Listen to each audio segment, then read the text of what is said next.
How's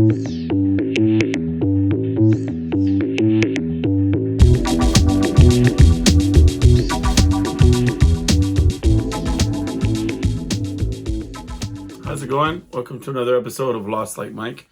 I'm your host, Mike Gonzalez. Thank you for subscribing. Thank you for swinging by.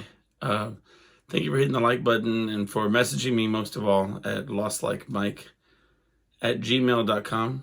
That's lost like Mike, all one. It's not one word, but it's all together. lostlikeMike@gmail.com. Google's been not harassing me, but sending me a bunch of emails trying to get me to keep the name lostlikemike.com. I own that domain, but I just never really found a use for the website. I don't think people do that. Unless I was, touring, doing some sort of speaking engagements around the country or a blog that maybe people could subscribe to. But I mean, that's not really the direction that I'm going at this time. But for the past couple of years, I've owned the domain name Lost Like Mike. And this time around, they said, "Oh, sorry, your form of payment's not accurate." And I think maybe it was something like I used a single-use credit card on the last time. But anyway, for whatever reason, I thought they didn't have access to my money anymore. So I was like, just let it go. They said if you don't comply, if you don't buy it again, then we're just going to drop it and somebody else can pick it up. But somehow they hit my bank account, and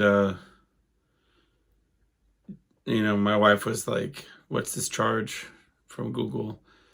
And I said, well, I explained the story, but I was saying, but I didn't think I was going to get it again. So I mean, it's only like $12, $13, something like that, but I don't really have a use for it. So, I mean, I just don't really have an intent to use, I don't know. Let me know in the comments what you think. Maybe I should keep it. Maybe I shouldn't. I don't know. If you listened to last week's episode, you may not have. This might be your first time. If it is, hi, how you doing? But on the last week's episode, right before the episode started, I spilled my drink in this drum set that's behind me. If you're just listening, I'm pointing at the drum set that's in the frame of the picture there. I have a drum set stacked behind me. And on the last episode, right before I started filming, I dropped my soda into my bass drum, which is kind of in this lower section. Where is it? I'm trying to use my hands. Anyway, so it's back. I cleaned it all up, but I'm not using it as a table anymore. That was my bad. So, anyway, I waited to open my drink until after we started. So if I spill it, then actually can get caught on tape. Also, right before I started this time, my dog that was sleeping, Willow, she's my dog. I don't mean to say her name because she'll get up again, but she was sleeping out in the hallway, and then she saw that I was getting everything set up and I was about to sit down. She came over and stood next to me like she wanted to be on camera, and so I was going to have her make an appearance, but she's laying back down again. I'll tell you what happened. So this whole setup, the cameras, the lighting, and everything is right next to my rowing machine and a window, okay? It's a giant rowing machine. I've told the story of how I got it. It's like a $700, $800 rowing machine that I got for like $75 plus $25 to drop it off. But it's ginormous and metal, and it works great. And we'll apply that to a later conversation about exercise. But for now, just to let you know that I have it right in front of a window that my dog is infatuated with, wants so bad to stand in front of and look out. But we've tried this on 2 different occasions. One night I was asleep, and it was, I could hear the dog crying. Not kind of like cry barking, like rrr, rrr, rrr. They would, like, every now and then. So I was like, what's going on, dude? Is she having a bad dream? What's going on? Anyway, so I look and I see that the dog is in between the rowing machine and the window and is stuck. She doesn't have like the bandwidth or the brains to, I'm not, no offense, Willow. It's just that she couldn't figure out how to get out from whence she got in. So she was trapped. And she did this a second time, like the next day. I was doing whatever I was doing, cleaning up, and she was on that side again. And this time, since it was not in the middle of the effing night, I said, all right, well, how about I try to help you figure out how to get out? Like, let's see if maybe I can coach you, because I've seen dogs like catch frisbees and like, jump over hurdles. Like, why can't my dog, who's, doesn't have any signs of being dumb other than breaking windows and getting stuck, between rowing machines and windows. And we stayed there for about 5-10 minutes just trying to coach her, like, okay, now back that big butt back, try to go, okay, can you? And I was trying to manipulate her, trying to move her, and she wasn't having it. She was like, no, dude, I'm super trapped. You have to carry my 100-pound butt over the rowing machine, and like you did the last time, because that works. And every time I want to look out this window, that's just what you're going to do. You're just going to have to be available and pick me up and take me over this, It seems to be what her attitude was, because like the other day I was getting ready to leave for work, and she was standing. I had put all these things in front of the rowing machine to block it, so that she wouldn't be tempted to get in front of the window. And she stood in front of the things that were blocking it and would look at me and would look at the things, try to move her head around the things, look at me, look at back at the... And I said, you're going to try all day, aren't you? Until eventually you're going to get back there and you're going to get stuck, aren't you? And she just kept looking at me, looking at the stuff. I said, come on, get out. And I kicked her out of the room, closed the door. Because she's stubborn, and when she gets her mind set on wanting to do something stupid, there's not a whole lot that can stop her from doing that dumb thing. Speaking of which, today, I don't even say the W-A-L-K word in this house, because the dog, like, responds to it very dramatically. Like, really, like, oh, is that what you want to do? Perfect, let's go. Lately, it's even if I put my shoes on and, a hat or something. But something was possessing my wife today. She was saying over and over that I really should take the dog for a walk or a drive. See, my dog likes driving too. Like, it's either way with her. Like, if I just want to drive around a bunch of blocks, and she gets a huge kick out of it. Like, she'll go to the pharmacy or the bank, and they'll give her a little treat, Starbucks, stuff like that. I haven't taken her to Starbucks because the lines there are wicked. But anyway, also, on a side note, this is off the subject, but nothing is high. No pollen counts, no mold, no any allergens to speak of. But I've had the most wicked symptoms of allergies post-COVID. I had COVID a couple weeks ago. If you listen to the episode, I look like garbage, more so than, than ever. And see, I was going to be self-deprecating, but I'm not going to do that today. Okay, ladies and gentlemen, I'm not going to do that. I was just looking bad on that episode. All right, take it easy. Anyway, so nothing's high, but yet I'm like sneezing a lot. And like today I'm coughing. So no conspiracy theories here, just don't understand it. Matter of fact, the other day I called my wife and I said, I don't know what is high today, if it's cedar or oak or whatever it is, whatever is the high allergen today, that's what I'm allergic to. And she's like, nothing is high, everything's mild. And then I saw my cousin Vince, I play guitar with him, and he was saying the same thing, that he's been having bad sneezing and the typical allergy symptoms that he normally has when referring to his like allergy outbursts. and nothing's high for that he's allergic to. He just doesn't understand it. And we both had COVID around the same time, so it's maybe like some like some different mutated version of COVID, like the next gen or whatever. Is anyway. Okay, so back to what I was saying. So this morning, my wife was super gung-ho about wanting me to take the dog for one or the other. Okay, she was saying the word in front of my dog, and the dog was getting all kind of crazy. Like, all right, now I've heard that sumbitch 3 times. We're going for a W, or we're going for a D drive. And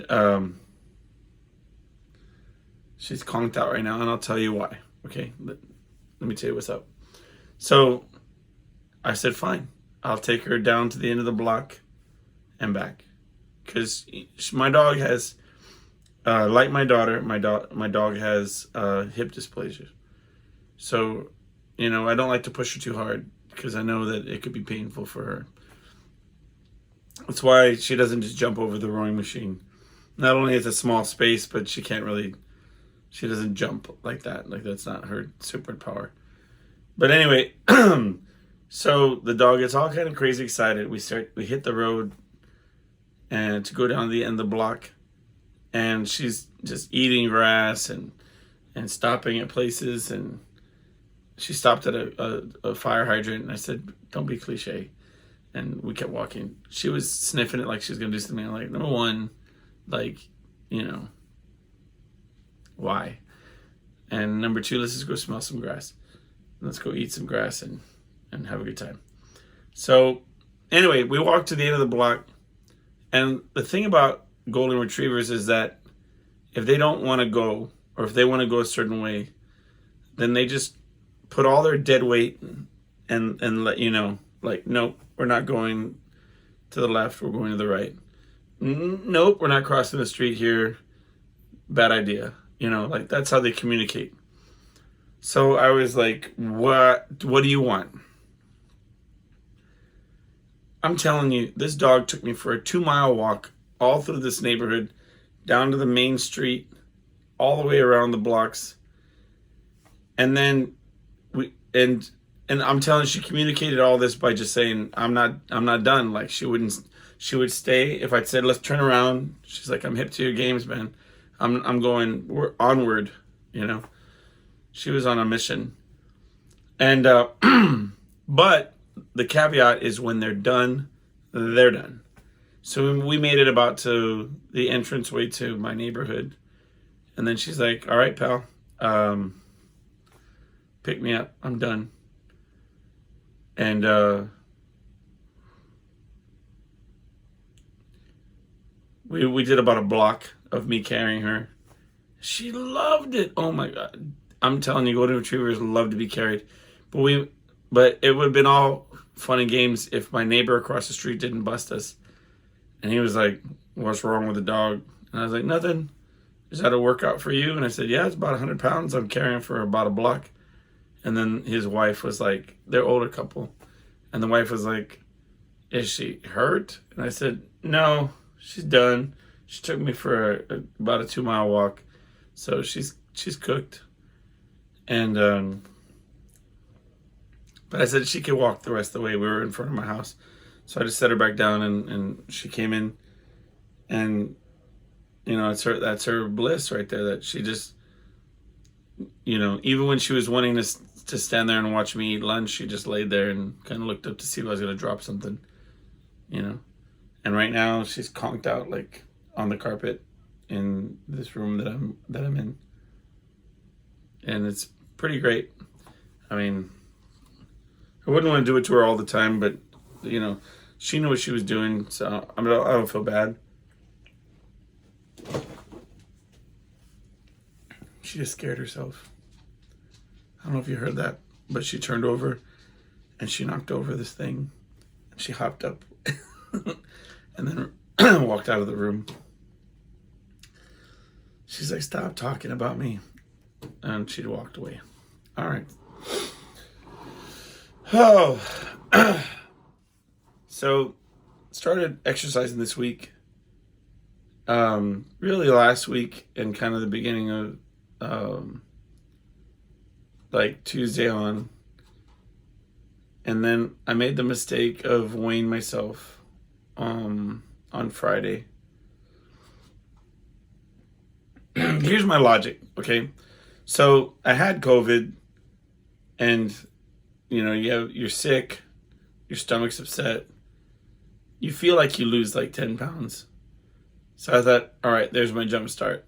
And then I'm exercising, I'm lifting weights, and so I said, okay, I started at my heaviest, and then I had dropped down to this. I must be like maybe a few pounds less than that. I said, I'm not going to go crazy. I'm not going to think that I've, dropped to some kind of ideal weight or anything remotely close, but let's just say like a couple pounds lighter. And ladies and gentlemen, I gained weight, and I don't know how. I mean, I know it's not rocket science. I know it's putting food in my mouth, even when I'm full. So yeah, that's how. But I don't know why, given that I was doing this other stuff, why it happened. It's a bit of a drag because, but I remember I told my mom, I said, look, because she had said something similar, that she had gained a pound or two, like after starting an exercise regimen of like doing an exercise bike.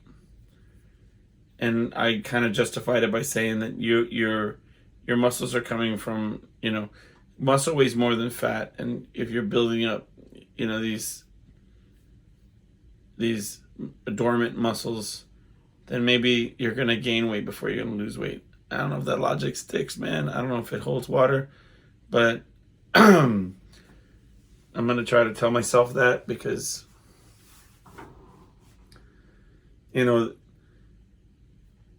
your mind, I've said this before, but your mind wants to stay at that state of homeostasis, of that comfort, of that nothing changes, everything's settled, and fears change, and will do whatever it can to not allow change, or to resist change, unless that change is like, you know what, I'm going to start getting the double burger, and I'm going to up them fries, then it's kind of like, wait, more of the same with a little bit of extra juice, let's do it. I mean, I'm not arguing that if you said, you know what, instead of walking a mile, let's just have a snacky snack and watch some whatever reruns. Oh, here's the thing. Let me tell you something on another side note, another tangent. I don't know if I've mentioned this on the podcast, but I know I have mentioned that I had a guilty pleasure, or I had something that I would watch. So I would watch the old 80s Magnum PI with Tom Selleck from the 80s. And I would watch it generally when I was coming down from the show high. Like, I'd play late shows, and I'd be downtown getting ready to drive home, which is about like a 45-minute drive. And I would put on an episode on Prime, and I would just let it play. And the thing about the shows is that it was no heavy lifting. So it was always like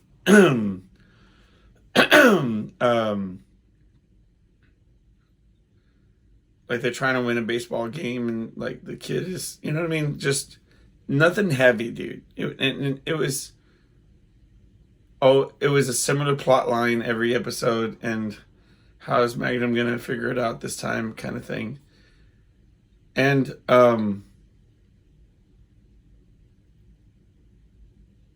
maybe like a couple weeks ago, I log in, and they switched it to being a paid episode where I have to buy the seasons to watch them. And I'm super angry about it. because it was it's like you buy this channel and I'm paying a subscription and watch this channel, and like I'm maybe 4 seasons deep. I don't know how far, like episode 70 something. And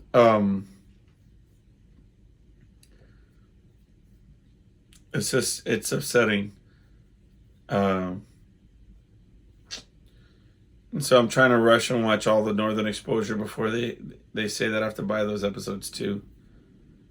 Oh, and they did it to all my CBS shows, like the NCISs and the FBI's and all that kind of stuff.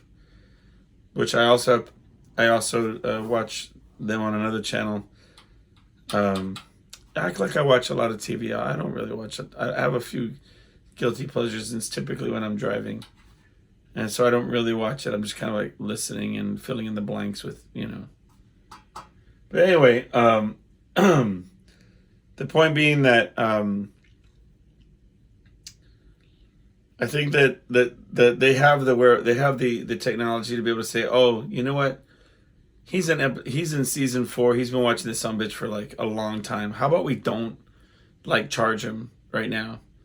Because he's, you know what I mean? Like, if the show, even if the show is going like, or like a heads up, like Netflix will be like, hey, this show is leaving, so hurry up, watch it, or whatever. Just a little, something.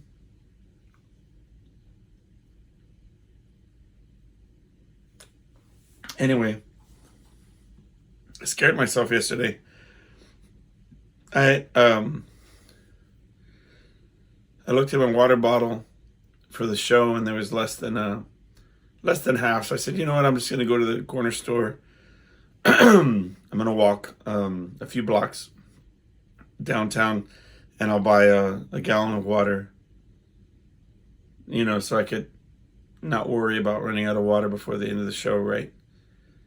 I nearly drank the entire gallon. I must have been super thirsty, dehydrated. I don't think dehydrated, but I mean, I killed that bottle of water. But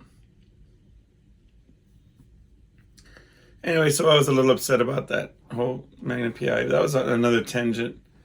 I'm in a tangent-y kind of mood. Oh, anyway, so yeah, I gained weight. I don't know how, what, maybe it's like a shift in, they always say like, you're looking at 2 weeks ago what you were doing when you weigh yourself. I don't know how much you can really find that to be true. Maybe you can comment on that as well. But anyway, I normally don't like to get caught up in weighing myself and being caught up in the numbers of it, but I guess I tricked myself into thinking I was so sure that it was going to be a lower number that I saw that as it was going to be like a motivator. Like when you say, "Oh snap! I already lost 5 pounds. Boom, let's go. Keep it up. Everything that we're doing is working." Something like that was what I pictured. Instead, it was more like, what are we doing here? I'm up. It was like up like 7 pounds or something like that from what I was cataloging for like the longest time from the last time I weighed myself. So crazy. Such a crazy thing. So we talked about recently that I feel that the universe tries to tell you or communicate things through sort of like this collective consciousness. It's a thing where I see a common thread through maybe TV shows that are on or songs that I hear or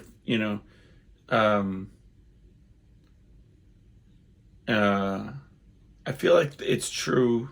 To me it is.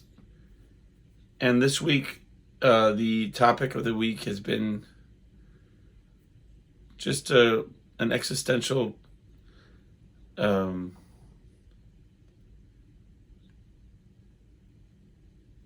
like conundrum of like finding myself, like, for example, AT&T in the middle of the week. I use my phone with them, my data plans, all that kind of stuff.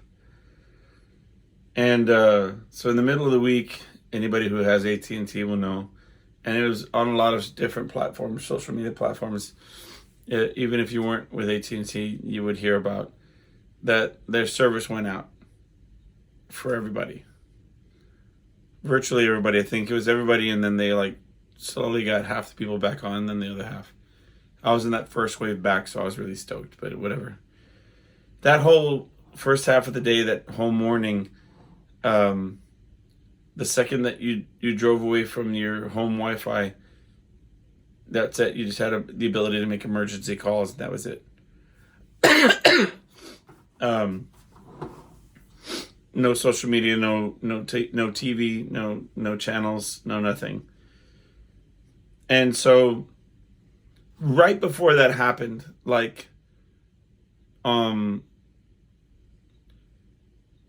there was an episode of Northern Exposure that talked about the lead character, Dr. Fleischman, saying that when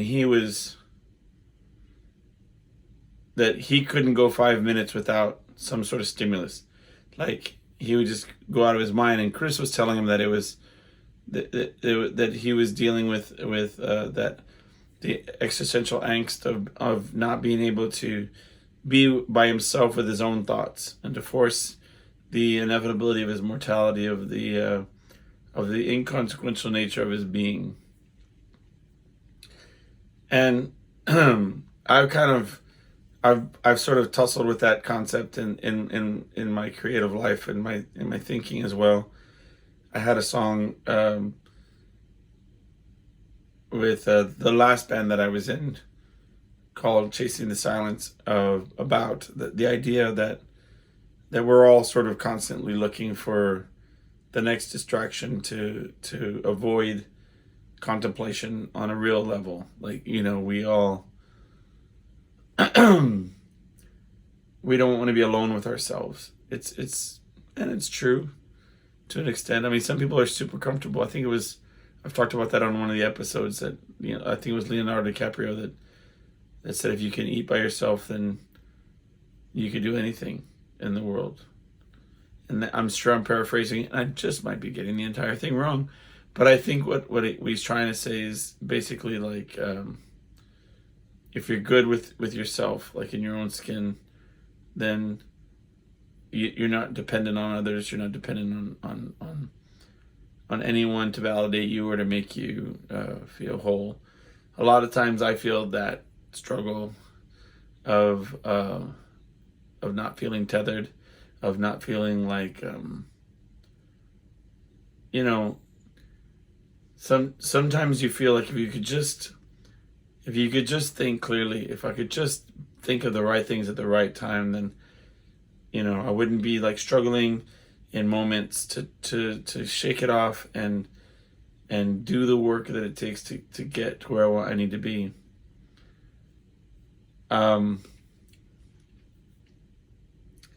It's funny, if you want to make money, right? Here's a little like side advice. If you want to make money, then and you want to cater to the super wealthy, the 1%, I think that you need to focus on self-awareness, because they've already conquered all parts of the hierarchy of needs. Is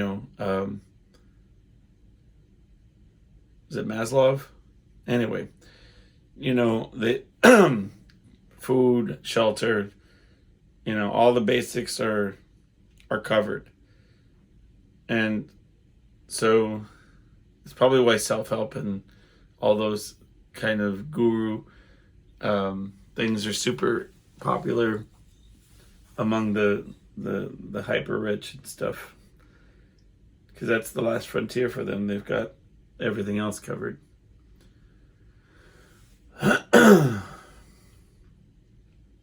You know,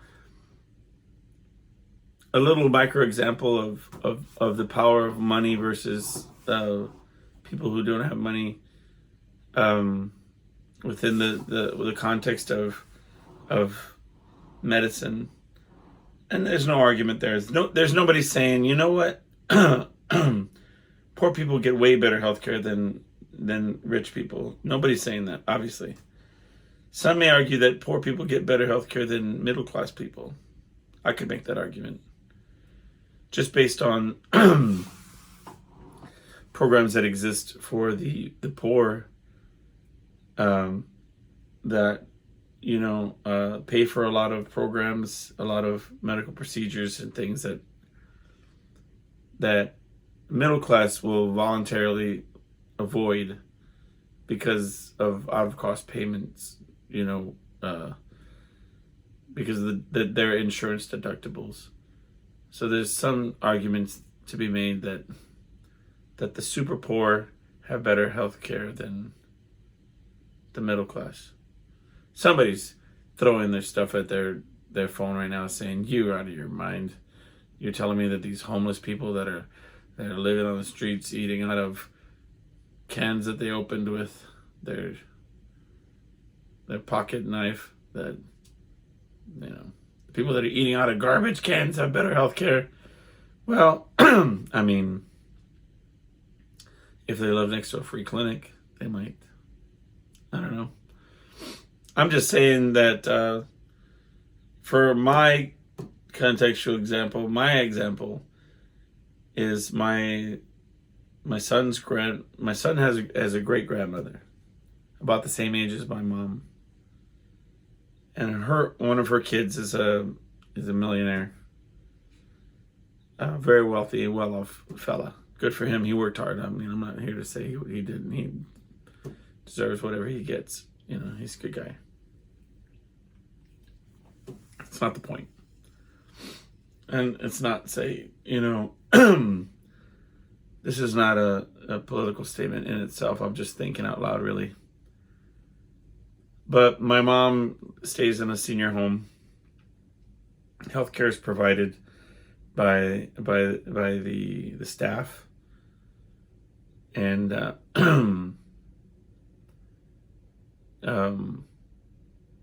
I always say that my mom stays there out of choice. I've offered her to stay with me. I always, y'all probably don't care. It means something to me. Most people that I know, I mean, if there's no reason why your parents should not stay with you, in my mind and a lot of people's minds, and so it's always a frustrating thing. But it's just like a her call thing. Anyway, when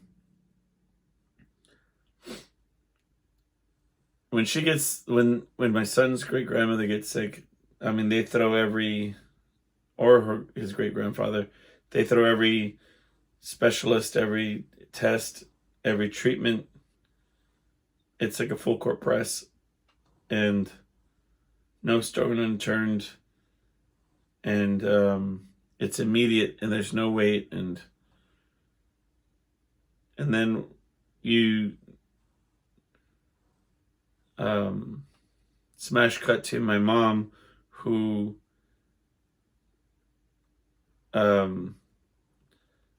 tells the nurses that she has COVID, and then they ignore it for several days before they even address it. They never give her a COVID test. They just pivot to breathing treatments because the logic was too late now. And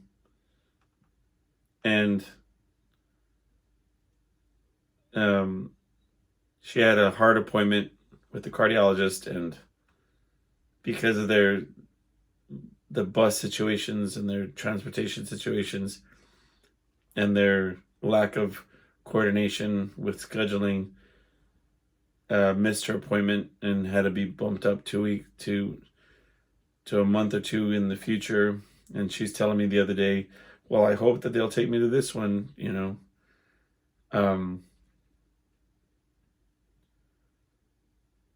it's like it's kind of crazy.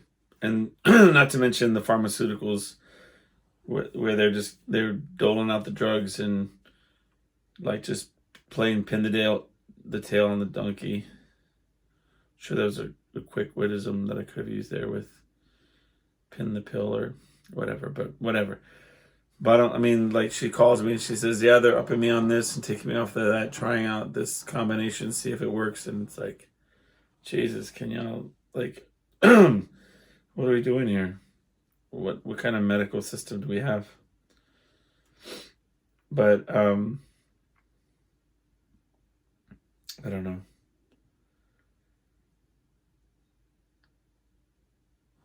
Some really eye-opening stuff though they talk about with like I think I was talking to somebody about, and they had mentioned there was the argument is always made with the pharmaceutical companies, why charge $45,000 for leukemia treatment for one pill?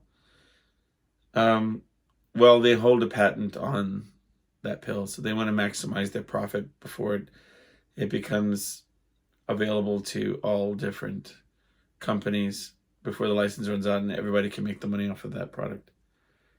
They can make a generic version, and then it's over, game over. And so, in a fair world, you could say, listen, all right, how about this? You take your patent on that drug, right? And you hang on to it for an extra 10 years if you're willing to cap it at this fair rate, right? But you can't make that argument because companies, when left to their own device, will try to find a loophole to get around it, to maximize it. There was a Senate hearing where they were talking to these pharmaceutical companies, and they were discussing that argument. And they were like, not only is it that expensive, right? But it contributes to it was like 2 point something billion in revenue. Like a large portion of their profit margin was from exploiting these drugs. And who's able to afford these drugs?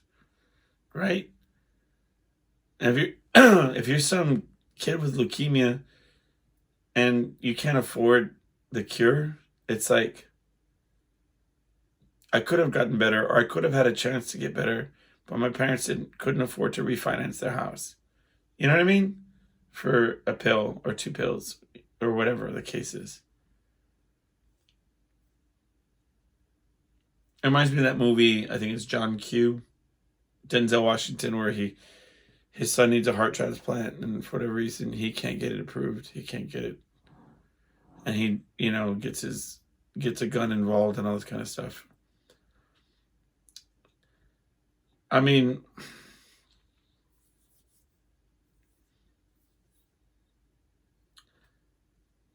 look, I know that the attitude is shifting in America, especially with just they're feeling the pings of inflation and the unfair justification of it by companies.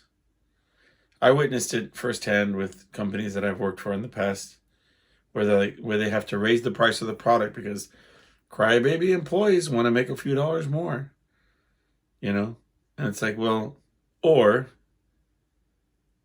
like you could have just made a little bit less profit and given the employees a little bit more money, and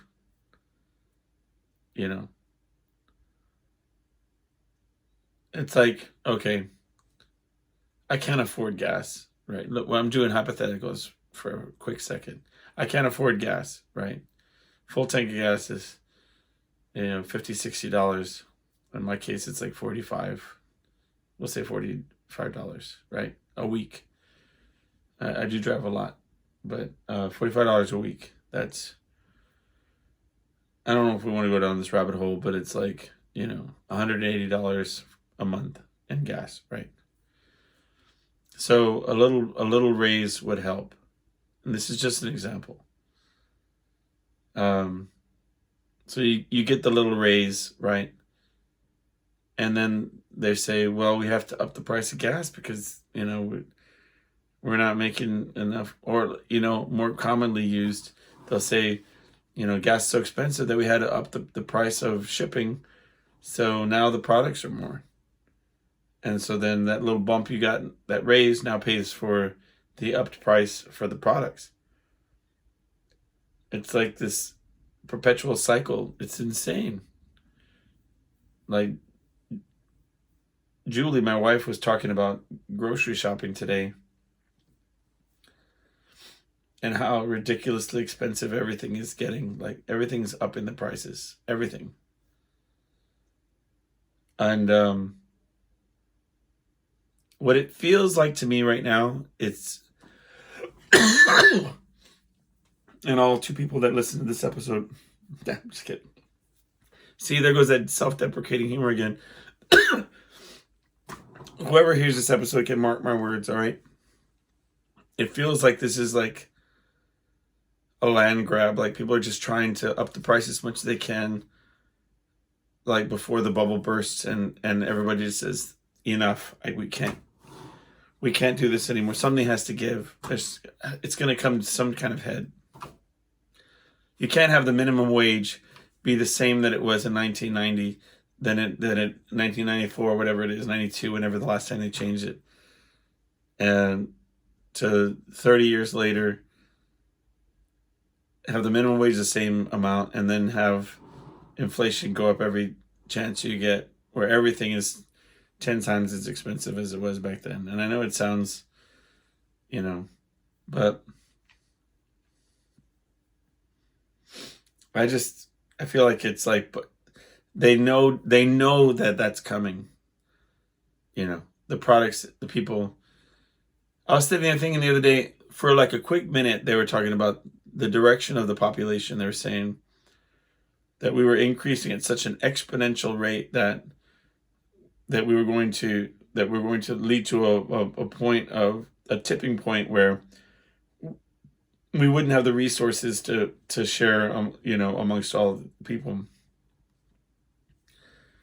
And then a couple of years later, people that are predominant out there, like Elon Musk and different folks, we need to have as many kids as we possibly can.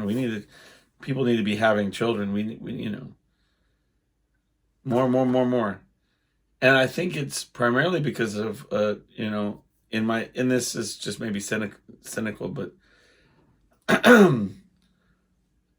when you think about pediatrics, and you think about like diaper companies and Johnson and Johnson and all these different companies, they don't want to see a dip in their market. You know what I mean? And that's such a sad way to view the world. But I mean,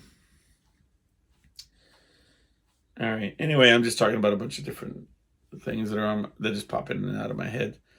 I was talking to my mom the other day, and she says she had the hard talk about, resuscitation and being in a coma, and what steps to take, what her wishes are, and all that kind of stuff.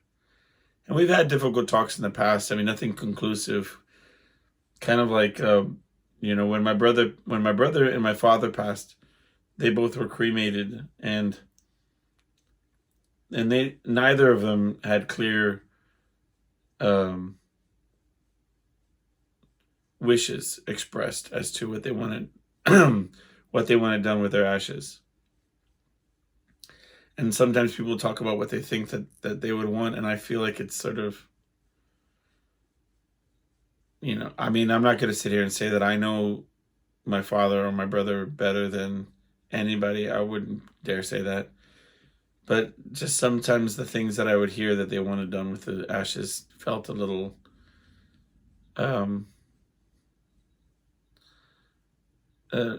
not correct. I'll put it that way. They just don't seem like that would have been correct. And I talked to my mom about it, and she talked a little bit about bodies of water and things like that. I think that she would also want to be cremated.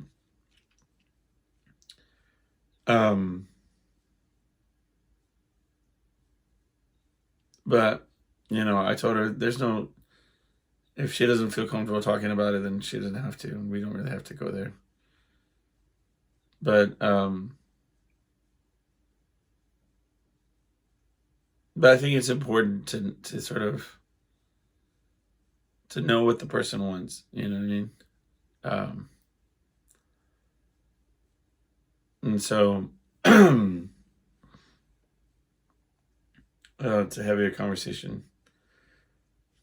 My daughter said just today, as a matter of fact, she was talking about an animal. I don't know what it was, and she said something like, "Well, if it dies, then maybe we can put the legs back on it, so when it comes back to life, it'll have, you know,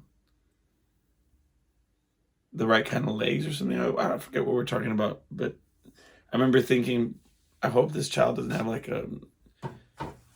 a an incorrect idea, or like,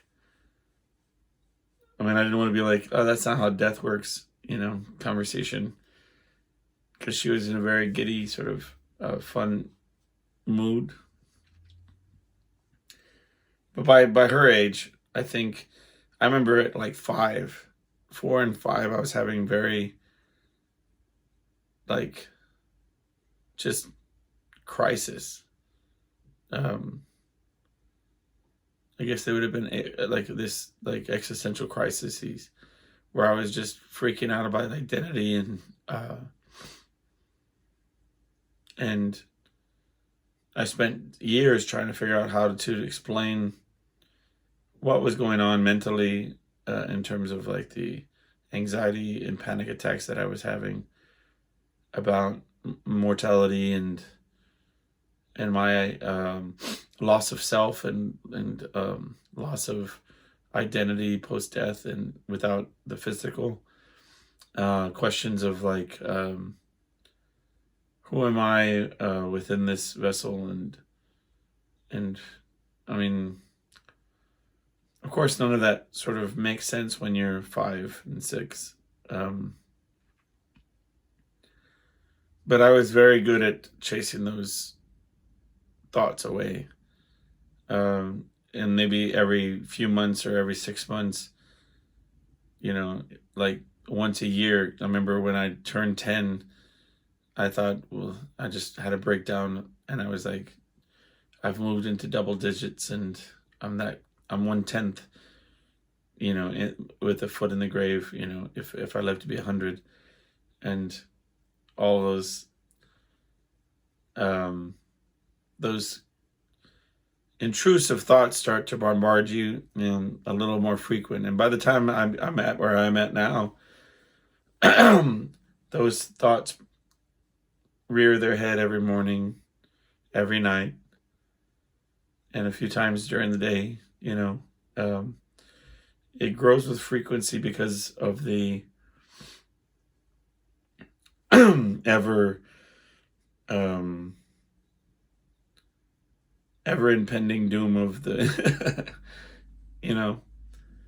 but I think it's good to every now and then thread the needle, kind of walk to the edge of that abyss, and just kind of dip your toes and figure out, some abstract notions regarding those topics. Sometimes I'll think, I'll lay back at night and I'll say to myself, well, I mean, I would hope somebody cool would come by and be, when I'm crossing over or figuring out what's next, when I'm having those last gasps of breath, and somebody cool, like, I don't know, anybody would be like, hey, it's cool, it's time to go over to this other thing, and maybe that some sort of psychedelic trip would get you there to figure that out a little bit more.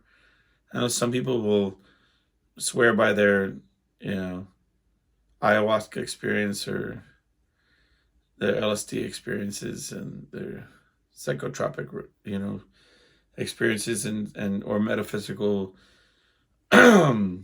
meditative, induced experience, and say that they're far more comfortable now with the ideas, but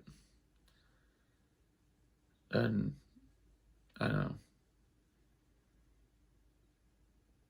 I just keep trying to find ways to chasing that away, I guess. Anyway, just once I want to know what the topic of this show is. Other than I just tell you what's on my mind. I tell you what I feel, and I hope that you can relate. I hope that in the comments and the responses on lostlightmike@gmail.com that you let me know what you're dealing with, what topics you want to talk about, what do you feel is important. I bet you a lot of people just listen to the first 5 minutes and are like, this dude talks about some pretty, like, relatively mundane things. Oh, okay. Speaking of that little mumble I just did, I work on the phones a lot. So I say, hey, how's it going?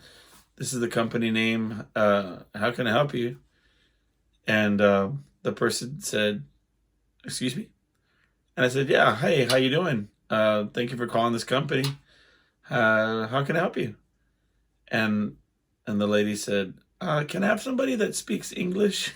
And I said, lady, I am speaking English. This is as English as it gets. I mean, I'm a bona fide trained English speaking individual, ma'am. I mean, what do you mean? Oh, I apologize. I'm sorry. And then we got to talking, but I said, I may sound mumble mouth in the morning, but I've had my coffee, ma'am. I'm not mumbling. I'm not stuttering. Anyway. Yeah, I don't know. Sometimes I start very, very chill. So I don't know. Some people that are just listen to a few minutes and they're like, I'm out. Never really get to the meaty stuff towards the end, but I think I'm gonna go to send it to the college down here, and I'm gonna see if their editing program. I'm gonna offer them. We're about 85 episodes in now. I was gonna try to have them edit as a coursework. I'm looking at getting them to edit some episodes, get some excerpts, and see what they would do with it visually and with the audio. And they make short clips for a grade, I might also try a couple on no, not was it called? I have it on I have an app on my phone where you can hire people to do random things. I have to, it's like maybe something to do with a rabbit. I have to remember. Whatever it is, I'll maybe hire somebody to do some edits, but I thought it might be cool to, when I was in college, they would have companies come out, and I did some marketing work for a couple local companies, and I did some advertising campaigns for other ones. So I thought maybe they could do some edits of episodes into clips so I could start posting those different places. I find that when I look back at the episodes, there's little stories and little short commentary things that I would like to cut out and have as standalone blurps. Because I mean, I remember I was talking to this one fella that early on, and he was like, "What's a podcast?" And I said, "Well, it's kind of like where it's just mainly just all speaking and talking about different topics or particular topics, and about an hour, sometimes long form, 2 to 4 hours, where people will have a certain subject and they'll,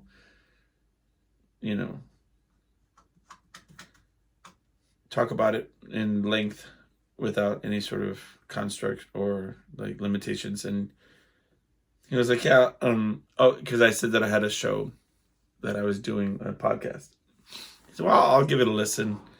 And he spoke to me the next day and was like, so it's just you talking like for an hour.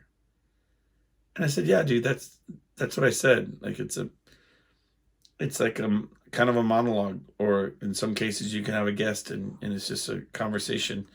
For me, it's just venting what's on my mind and trying to relate to other people. Oh, okay. Yeah, I listened to it, but it was just like you talking. And I get it. It's not for everybody. And I know